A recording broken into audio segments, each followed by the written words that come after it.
주말마다 수도권 모델하우스에 여전히 줄이 이어집니다. 일부 지역은 청약해서 당첨되면 웃돈이 붙고, 그러니까 프리미엄이 붙고, 그래서 꼭 나만 청약 안 하면 손해보는 것 같습니다. 그래서 또 다들 청약을 합니다. 지난달에만 82만 명이 청약에 나섰습니다. 정부가 이런 식의 투기성 청약을 막기 위한 대책을 내놨습니다. 전매 제한도 일부 강화했습니다. 너무 미흡한 대책이라는 지적도 나오고 반면에 잘못하면 부동산이 더 얼어붙을 것이라는 지적도 나옵니다. 단국대 조명래 교수, 한국건설산업연구원의 두성규 연구위원과 함께 이야기 나눕니다. 어서 오십시오. 어서 오십시오. 네, 안녕하세요. 제가 요즘 현장에 못 가봤습니다. 그런데 아직도 이렇게 웃돈이 붙는 분양 현장이 많습니까? 제가 볼 때는 분명히 그런 현장들이 많기 때문에 네. 사실은 지금까지 이런 대책이 나올 정도로 시장이 이제 진행이 되고 있는 거죠. 전반적으로 프리미엄이라고 이야기하는 그런 부분들이 사실은 과거보다는 물론 이익을 남길 수 있는 폭은 줄어들었습니다. 네. 과거에는 분양가 자체가 사실 제한이 되거나 또는 상당히 억제되었기 때문에 실제 주변의 시세와는 차익이 상당히 큰 편이어서 네. 그것을 바라보고 단기 고수익을 누린 투자자들이 많이 들어갔었는데요. 최근에 와서는 이러한 재건축의 일반 분양물의 가격 자체가 주변 시세에 근접하는 경우들이 많이 등장하면서 실질적으로 분양을 받았을 때 프리미엄이라는 것이 그 현장에서 자체적으로 형성되는 것 이외에 사실 수익이 크지 않을 수도 있는데도 불구하고 이런 어떤 그 프리미엄을 노리는 투자 수요들은 많아지고 있습니다. 아마 근본적인 원인은 시중에 부동자금이 굉장히 많이 넘치고 네. 있고 그 부분이 어떻게 갈 데가 없다 보니까 그게 아마 큰 원인 중에 하나가 아닌가 이렇게 생각이 듭니다. 네. 그렇다면 이번에 나온 대책 가운데 청약제도 조정 부분에 대해서 먼저 질문을 드리겠습니다. 그러니까 특정 지역 중심으로 과열 현상이 나타나고 투기가 늘고 이런 걸 막기 위해서 1순위 청약을 좀 제한하겠다 이런 건데 어떻게 보시는지요? 사실 요번에 이 청약이라든가 이 분양 제도를 좀 이렇게 규제를 강화한 것은 최근에 부동산 시장의 하락에 상당히 중요한 땔감이 사실 청약과 분양 쪽입니다. 네, 네. 올해 같은 경우 상반기에 지금 이 주택 거래량의 30%가 사실은 분양 거래였고요. 네. 또 이 분양 거래에 참여하는 동기가 보면 실제 조사를 한 것을 보게 된다면 한 40 내지 50%가 이게 전매 차익을 남기기 위한 네. 그런 목적으로 참여한다. 들어와서 살려는 게 아니에요. 예. 실제 또 우리 강남에 이 전매 제한이 이제 풀려가지고 보면 한 30% 이상이 지금 그냥 분양권에 나와 있습니다. 네. 그러다 보니까 이 분양권 자체가 이제 그야말로 로또가 돼가지고 여전히 실제 많은 그런 에피소드가 많지 않습니까? 강남 같은데 젊은 친구들이 지금 이 청약 가입자의 반이 20대 이하입니다. 네. 그러니까 이제 돈 모아가지고 들어가지고 당첨되면 1억, 2억 생기니까 그걸 네. 속된 말로 분파하는 식으로 가져가는 이런 것이 지금 이 주택 시장을 상당히 이제 뜨겁게 만들고 불필요하게 네. 달궈내는 것이기 때문에 따라서 이 청약 자격 제도하고 그다음에 이제 전매 이제 이 규정 때문에 이제 그런 현상이 생기는데 네. 또 작년 같은 경우에 이제 4월 달에 청약 1순위 자격을 이제 완화하면서 거기서 그 자리에서 1순위 자격자가 한 74% 늘었습니다. 네. 그 전국적으로 1,000만 명 정도 됩니다. 네. 그러니까 이 수많은 사람들이 청약을 해서 뭔가 기대를 좀 하려고 그런 거고요. 네. 또 이제 전매 제한도 1년에서 6개월 줄다 보니까 6개월만 참으면 혹은 그 전이라도 마음 먹으면 불법 전매가 되니까. 네. 해서 이런 것들이 지금 부동 시장을 이제 뜨겁게 만들었기 때문에 그 부분을 잡지 않고는 사실은 지금으로선 당장 부동 시장 열기를 잡기 힘든다 보기 때문에 네. 이 청약 1순위 자격 강화는 저는 상당히 필요하다 보고 있고요. 네. 그다음에 마찬가지로 이 전매 제한도 당장은 어떤 그런 이 과열을 좀 잡기 위해서는 좀 필요하다 보고 있습니다. 네. 저 같은 경우에는 이제 사실은 이 이 대책이 발표되기 전에 정부가 대책을 발표하겠다는 이야기를 먼저 예고를 했었고, 네. 그러다 보니까 많은 전문가들과 함께 시장에서 논의되었던 것들이 이제 전매 제한과 함께 사실은 이제 재당첨 금지라는 그 정도는 많이 논의가 됐었습니다. 네. 근데 이제 1순위 부분에 대한 청약 자격을 강화하는 부분에 대해서는 아마도 투기 과열 지구를 지정하게 되면 당연히 따라오게 되겠지만 그렇지 않은 상태에서는 이 정도까지는 가지 않을 것이라는 예상이 많고 저도 이 정도까지 가지는 못할 거로 생각을 했는데요.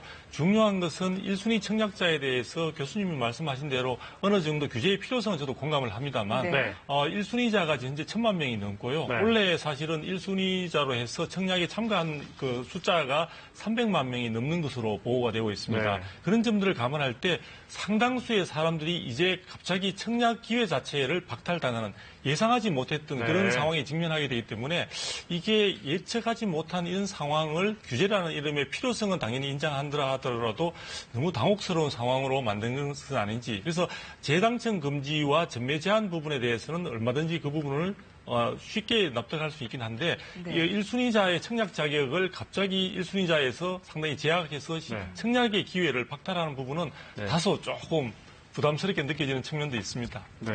그 청약이라는 것이 우리가 진짜 집을 사는 것이 목적이고 네. 살아야 한다고는 모르지만 네. 그 딱지 자체가 일종의 뭔가 이 투자의 목적이 되고 또 네. 거래의 어떤 주 대상이 된다고 하는 것은 이건 주객이 정도 된 겁니다. 따라서 이 부분은 정부가 사실은 정책 자체가 잘못돼가지고 자기를 완화시켰고 또 거래 제한을 완화시켰기 때문에 불필요하게 그것이 시장에서 불필요한 사람 끌어들여가지고 그런 일종의 불로소득 같은 걸 기대하도록 만들었던 것이죠. 네. 이 부분은 잡아야 됩니다. 네. 그렇기 때문에 저는 뭐 청약 1순위 자격 강화라는 것이 터무니없다고 보지 않고요. 그야말로 이게 집을 상당 공공자원을 투입해서 뭐 공적 자원이까지 포함해서 만든 이제 주택인데 네. 그걸 그냥 청약 거래용으로 이제 주택이 공급된다는 것은 있을 수 없는 이야기죠. 실수요자 위주로 가야 네, 한다. 알겠습니다. 네네. 자, 어제 정부가 발표한 부동산 대책 내용을 저희가 화면으로 정리해봤습니다. 함께 보시고 더 관련된 이야기를 나누겠습니다.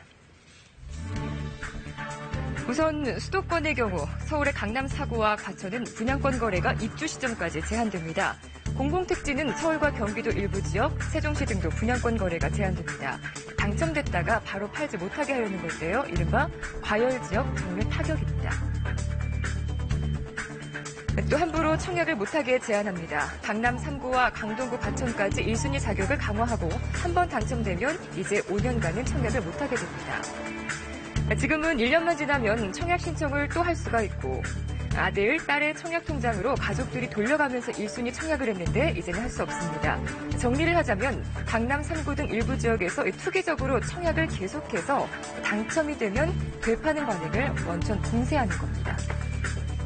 두 분 말씀 중에 약간 이견이 있는 게 전매 제한 강화하는 건 이제 동의하는데 이제 청약 통장 함부로 못 쓰게 하는 부분에 대해서는 두 박사님은 일부 선의의 이제 실수요자 입장에서는 나도 이번에 이제 올 가을에 이거 한번 해봐야지 하고 있는데 묶일 수도 있다 이 말씀이신데. 그렇죠. 집을 마련하는 계획 자체가 각자마다 다 사정이 다를 수도 있기 때문에 네. 5년 이내에 내가 다른 곳에서 당첨이 되었더라도 네. 집 평형을 조금 더 늘린다든지 네. 또는 다른 곳으로 이전하고자 하는 계획들이 있을 수가 있습니다. 네. 그래서 그런 부분들을 아무래도 신규 분양을 통해서 하는 것이 비용 부분에 있는 데서 절감되는 네. 측면들이 있기 때문에 그런 계획을 세워놓으셨던 분들은 이 대책 발표로 인해서 그 기회가 박탈되는 측면들이 있기 때문에 지금은 뭐 1년만 기다리면 이번에 했다가 그렇습니다. 웃돈 안 붙으면 또 1년 기다렸다 또 할 수 있는데 이걸 이제 5년으로 길게는 5년까지 늘려놨는데 박사님 말씀은 그런데 이제 실수요자 입장에서 집 샀다가 이게 아니고 뭐 무슨 일 생겨갖고 이사 가려는데 3년 4년 돼서도 1순위 청약 통장을 못 쓰게 되는 그렇죠. 일부의 선의의 피해자가 가능하다 이 말씀이십니다. 네. 전매 제한 부분은 이견이 없으셨어요. 근데 교수님 예전에 제 기억에 판교 이런데 뭐 10년씩 전매 제한하고 네. 그러지 않았습니까? 내 돈 내고 내가 샀는데 내 아파트인데 10년씩 못 팔겠단 말이죠. 공공택지라서. 어떻습니까? 지금 전매 제한 보다 더 강화돼야 한다고 보십니까? 전매 제한의 필요성이라든가 기간의 어떤 적정성이라는 것은 결국 이제 분양을 받아가지고 우리가 이제 집을 이제 들어가 살게 될 때 네. 일종의 로또 복권 같은 이제 그런 뭡니까 이게 차익이 발생할 정도가 어느 정도냐. 네. 그래서 사람들이 그렇습니다. 이게 어차피 시세보다도 낮게 이제 분양이 되면 네. 누구라도 그거는 이제 분양받아야 되는 시세 차익을 얻을 수 있는 이제 기회가 생기기 때문에 네. 이 부분이 상당히 이제 중요하게 이제 동격이 되기 어쨌든 뭐 공급하는 주택은 제한되기 때문에 네. 누가 특정한 어떤 사람이 분양을 받게 되면 결국 이제 나중에 어떤 시세 차익을 남길 수밖에 없기 때문에 네. 이 부분이 이제 어느 정도 크고 또 사회적으로 그런 것들이 굉장히 중요한 어떤 투기의 어떤 그런 하나의 동기가 되느냐에 따라서 그 전매 정도라든가 전매의 어떤 그런 규제적 방법이 달라져야 된다 보는데요. 네. 근데 이번에 이제 전매 제한을 조금 이제 길게 했지 않습니까? 이를테면 뭐 강남 4구 같은 경우에는 입주시까지 이제 그 전매를 못하도록 되어 있는데 저는 현재와 같이 모르겠습니다만 이 분양 가격이 이제 뭐 시세와 준해서 시세 차익이 별로 없다고는 모릅니다만 네. 여전히 아직도 특히 신도시 같은 데서는 분양을 이제 받게 되면 일정한 기간 동안 경과가 지나고 난 뒤에 팔게 되면 시세 차익이 발생할 수밖에 없어요. 공공택지는 아무래도 좀 예. 남죠. 그래서 네. 이제 결국은 이게 양도세를 일부 이제 내면서 그걸 네. 팔게 되기 때문에 그런 조건이 있는 한에서는 저는 이 분양권 거래라든가 음성적 거래가 포함해서 이런 것들은 계속 될 수밖에 없다 보고 있습니다. 네. 그래서 이런 부분을 정부가 어떻게 이제 판단하냐는 문제고요. 네. 지금같이 특히 강남에서는 재건축 같은 경우 여전히 아직 남길 수 있는 여지가 많기 때문에 네. 사실 기간이 늘었다 해가지고 그 메리트가 줄었다고 보지 않습니다. 네. 그래서 저는 뭐 늘었다는 것이 그 문제 해결의 근본적인 대책이고 또 답이냐는 것도 보지 않습니다. 왜냐하면 다른 또 메커니즘이기 때문에. 지금 바로 팔 수 있는데 네. 이제 입주할 때까지 못 팔겠습니다. 재건축은. 네. 그렇지만 그렇죠. 지금같이 이를테면 은행 이자율이 네. 상당히 낮고 다른 데 투자할 수 없다 그러면 거기도 네. 장기적으로 지금 6개월까지 묶어놨던 것을 1년 반이라든가 3년까지 늘려놓는 정도예요. 그래서 일종의 투자하는 입장에서 보게 된다면 그 정도는 또 할 수 있거든요. 네. 이런 것들이 새로운 어떤 제도하에서 두 개 하나의 조건이 된다면 또 다른 이게 전면 문제 또 발생할 수 있다고. 제가 보기에는 지금 전매 제한 부분이 이번 대책을 통해서 사실 투기과열지구의 지정이 아닌데도 불구하고 네. 굉장히 강화가 됐습니다. 그리고 강남 4구 같은 경우에는 소유권 이전 등기 시까지 전혀 전매를 할 수 없도록 되어 있고요. 네. 사실 강북 지역 같은 경우에 있어서도 1년 6개월이라고 되어 있는데요. 6개월에서 1년이 늘어난 1년 6개월이 되면 일반적인 공사 우리 그 일정들을 감안할 때 사실상 거의 준공이 될 때까지 못한다는 상황이 네. 되는 거고요. 이 전매 부분이 결국은 그냥 일반적인 집에 사고 파는 문제가 아니라 분양권의 전매 부분입니다. 네. 그래서 현재의 대책으로 사실 더 강화할 필요 없이 현재의 대책만으로도 충분히 전매 부분에 있어서는 아마도 기존에 나왔던 여러 가지 부작용을 억제할 수 있다. 이렇게 네. 볼 수 있습니다. 네, 말씀을 쭉 들어봤습니다. 어쨌든 이번 부동산 안정화 대책의 핵심 쟁점은 강남 4구 일부 과열 지역을 대상으로 한 주택 분양권 거래를 제한하자는 것인데 정부가 이렇게 강남 4구를 대상으로 규제를 강화한 배경이 분명히 있을 겁니다. 그렇다면 상대적으로 다른 지역의 분양시장, 부동산 시장에 이런 투기 현상은 크지 않다고 볼 수 있을까요? 온도차가 큽니까? 사실 이 청약 경쟁률로 친다면 네. 최근에 와서 이제 강남 같은 데 상당히 올랐습니다만 사실 1년 전만 더 거슬러 가게 된다면 세종시라든가 부산 같은 데 굉장히 올랐었습니다. 그게 이제 시차를 두고 수도권에 지금 그런 과열 현상이 나타날 뿐이고요. 최근에 이제 강남에 대해서 규제를 한다는 여러 가지 이제 말들이 나오니까 네. 다시 또 강북으로 이제 그것이 옮겨가면서 네. 강북에도 예컨대 최근에 성동구라든가 이 마포구 같은 데 보면 지금 이 강북구에도 경쟁률 3자리 나오고 있습니다. 네. 특정 평균 같은 경우는. 네. 그래서 지금 이 청약이라든가 분양만 가지고 과외를 잡기에는 사실 지난 2년간 길게는 또 이명박 정부 때부터 풀어놨던 각종 규제 완화 정책들이 시장에서 많은 가수를 만들었다 보고 있습니다. 네. 다시 말씀드려서 불필요하게 시장에 참여해가지고 사고파하는 이런 여러 가지 제도 완화를 했기 때문에 네. 그 땔감이 남은 한에서는 청약과 분양을 규제한다 하더라도 다른 부분에서 예컨대 기존 주택이라든가 그다음에 입주권이라든가 상가라든가 이런 부분에서 여전히 과일화될 수 있는 저는 가능성이 있다고 보기 때문에 네.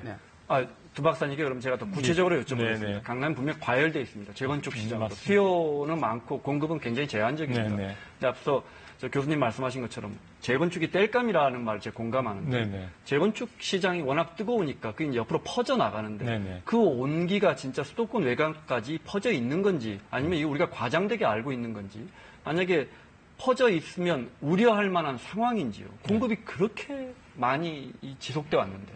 네. 공급이 상당히 많이 지속되어 왔고 지금 입주 대기 물량만 하더라도 2017년에서 18년까지 약 한 75만 호 정도 내외가 예정되어 있기 때문에 향후에 있어서 수급과 관련해서는 아마도 시간이 조금 지나게 되면은 충분히 수급에 있어서 균형을 맞추어 갈 것으로 생각하는데요. 네. 사실 이번 대책이 나온 것에 있어서 우리가 주목할 점은 전국적인 부동산 시장이 다 과열이었던 것은 아니고요. 네. 사실은 양극화가 심화되고 있습니다. 네. 이런 측면에서 볼 때 이번에 청약 조정 대상 지역으로 지정된 곳들은 말 그대로 많은 여러 가지 지역 중에서도 관심 지역이고 또 향후에 있어서도 많은 사람들이 선호하는 지역이라고 볼 수 있습니다. 이 지역에 있어서는 이번에 규제가 있다 하더라도 일반적인 다른 분양권 전매가 아닌 다른 일반 준공된 주택을 구입을 한다든지 네. 다른 방법 등을 통해서 많은 수요는 계속해서 이쪽에 모여들 것으로 보여집니다. 그래서 네. 사실 국내 시장에서는 지금 정부가 이번에 고심한 흔적을 우리가 볼 수가 있는 것 자체가 부동산 시장 자체가 사실은 그렇게 예전에 비해서 아주 뜨거울 정도로 전반적으로 살아있는 것이 아니라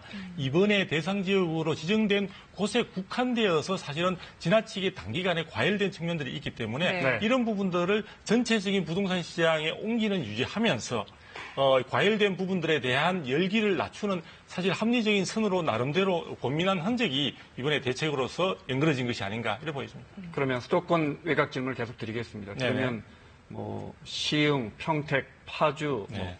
남양주 이런 지역은 지금 대출 기조 완화로 거의 뭐 대출 규모가 LTV가 네네. 50%까지 그러니까 뭐 3억, 4억 아파트 정도 될 겁니다. 그러면 뭐 1억 5천, 2억씩 대출을 받아 들어가고 있습니다. 공급은 계속되고 있고요. 2, 3년 후에 위험해질 수 있다고 보십니까? 이들 지역만 한정해서 여쭤보는 겁니다. 제가 보기에는 위험성에 노출될 가능성이 있다고 보여집니다. 사실은 경부선을 타면서 부동산 시장이 그동안에 많이 부침을 거듭하긴 했지만 전반적으로 상승 기조를 가져왔었는데요. 최근에 와서 수도권, 특히 일정 지역의 경부선을 중심으로 하는 그런 지역들이 서울과 서울 인접 지역의 어떤 부동산 시장의 열기에 사실은 큰 온기가 전파되는 식으로 해서 어느 정도 시장이 형성되어 왔지만 사실 입주 대기 물량도 아까 말씀드린 바와 같이 많이 있는 상태고 현재 공급 자체의 물량에서 수도권에는 부족한 편이 아닙니다. 네. 그래서 지금까지 우리가 굉장히 논란을 많은 것 중에 착각을 많이 하는 것이 서울의 경우에는 그럼에도 불구하고 강남 지역을 중심으로 많이 올랐던 것 자체가 서울 지역에는 재건축이나 이런 민간 택지를 제외하고는 신규 대량 공급이 될 수 있는 계획 자체가 있거나 용지가 없는 상태입니다. 네. 그렇기 때문에 서울을 중심으로 해서 사실은 어떤 온기가 앞으로 되살아나고 열기가 이런 규제에도 불구하고 사실은 많이 어떤 시장 자체가 달아오르는 한이 있더라도 그 열기 자체가 이제는 규제의 전반적인 기조하에서 경부선을 따라 사실 멀어진 곳까지 가기에는 이제는 상당히 힘에 부치는 상황이 아닌가. 네. 그래서 그런 지역에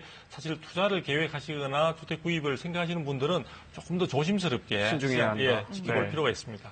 자, 2006년에서 2007년으로 넘어가면서 부동산 상승세가 좀 잡히고 내려가기 시작하잖아요. 근데 그때랑 지금이랑 현상을 좀 비교해보면 비슷한 점도 있는 것 같아요. 가격이 하락하면서 미분양이 속출하고 이런 부분에 대한 대비도 필요하지 않을까요? 아직은 그렇게까지는 안 됐지만 이제 2007년, 8년, 9년 넘어가면서부터 꺾입니다. 분명하게 꺾입니다. 그죠? 그때하고 비교하면 어떻습니까? 그때하고 비슷한 점 중에 하나는 가격이 이제 많이 올랐다는 것. 네. 양식점 다 상대적으로 많이 올랐죠. 특히 2006년 같은 경우에는 한 20, 30%까지 올랐고요. 지금 작년 같은 경우에 주택 가격 상승이 물가가 0.7% 오를 때 작년 같은 경우에 한 4.3% 올랐습니다. 네. 한 3.4% 정도 올랐기 때문에 네. 물가 물가 상승률이 한 5, 6배 올랐습니다. 상대적으로 굉장히 실물 경제에 비해서 많이 올른 거죠. 근데 그때는 2006년 같은 경우는 경제가 그래도 좋을 수도 있고 흥청망청할 때이기 때문에 그만큼 가격 오름폭이 더 컸던 것이죠. 네. 그런 편은 상당히 유사하고 그다음에 또 이 가격 오름에 상당히 중요한 기폭제라 그래야 되겠습니까? 과일의 어떤 그런 이 기폭제 역할을 했던 것이 사실 재건축이었거든요. 네. 그때나 지금이나. 근데 다른 점이 있다고 한다면 거시경제가 그때보다 훨씬 지금이 상당히 냉각화됐고요. 네. 그다음에 이제 2006년 같은 경우에는 2007년, 8년 이제 경중되면 글로벌 이제 파이낸스 위기가 들이닥치기 때문에 네. 이제 외적 조건들이 작용하면서 그 이전에 과대 팽창됐던 이 주택 시장이 극해가 이제 냉각되는 상황입니다만 네. 지금의 상황은 사실은 경제 자체가 별로 좋지 않은 상황에서 지난 짧게는 한 2, 3년 이를테면 최경환 그 부총리가 취임하면서부터 풀어냈던 각종 인위적인 규제 완화가 부풀어진 어떤 수요를 만들어내게 되고 이런 것이 가수에 대해서 시장을 이제 자극하게 되고 네. 그 중에서 특히 재건축 규제 완화가 강남에 모이면서 재건축의 분양 가격이 지금 폭등하게 되는 이런 상황인데 네. 상당히 메카닉 비슷하면서 상당히 다른 측면도 많습니다. 네. 그때보단 좀 혹시 최근에 분양받으신 우리 소비자분들, 특히 실수요자분들 네. 너무 겁내실까봐. 근데 그때만큼 많이 오르진 않은 것 같은데 교수님 말씀처럼 또 경기가 이렇게 또 그때보다는 더 무겁고요. 여러 가지 참 걱정할 부분도 있고 조금 덜 걱정할 부분도 있고. 네. 박사님 어떻게 보십니까? 근데 시장 상황을 본다면은 그때의 사실은 어떤 특정 지역의 경우에는 이미 시세가 넘어가는 경우도 있습니다. 그래서 거의 예전에 이제 버블 세븐 지역을 중심으로 해서 이야기했었는데 최근에 어떤 차이점이라고 이야기한다면은 이번에 지정 관리 대상으로 지정된 어떤 지역들을 보더라도 예전에 버블 세븐 지역의 상당수가 빠졌습니다. 네. 그래서 지금은 성남시라든지 하남시, 과천시가 등장하는 그런 모습들을 보여주고 있는 지역적인 차이점도 있고요.